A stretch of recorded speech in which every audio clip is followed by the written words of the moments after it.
Hi, it's me again with CorelDraw Tips and Tricks. Several days ago, I helped somebody make a video. They already did all the work. I just showed them how they could make it different colors so they could show it off. And then somebody the other day asked me for the file. I can't share the file because I don't own the file. When you're doing something like this, so you've got your original drawing, we're just going to do a 3-layer cross. And then once you get a couple underneath your belt, you can do more.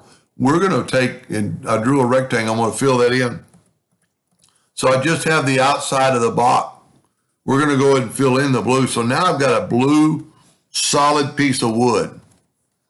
Okay. That's going to be your very back layer. Then I'm going to take this one. And the only reason this works because it's grouped together, I'm going to go to Object,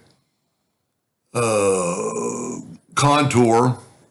I'm going to contour 0.02 to the inside with rounded corners. Now I'm going to go and I'm going to break the contour apart. Of course, you've got to have it selected.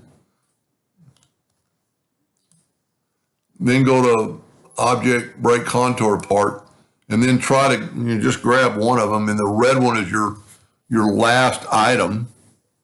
So now if we have these two, and we're going to put P and put them in the center of the page, I'm going to smart fill this one in with, I don't want blue. Let's use green and hit P. And see, that itself will be enough. But then if we go and put another layer on top of it, and let's smart fill this one yellow,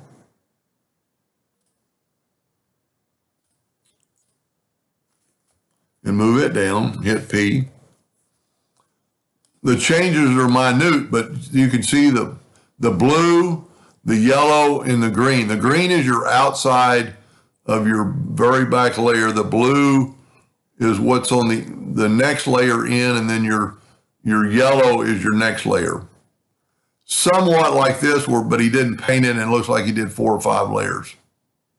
And then once you've done one of those, and I have a video that I just made a couple of days ago about how to glue this down the best way. And even if you just used wood and didn't paint anything, well, I've taken the outline away. Just one layer. Look at the difference between the blue and the yellow. I mean, that alone would be a neat looking cross. Anyway, I hope that helped a little bit. Thank you for watching.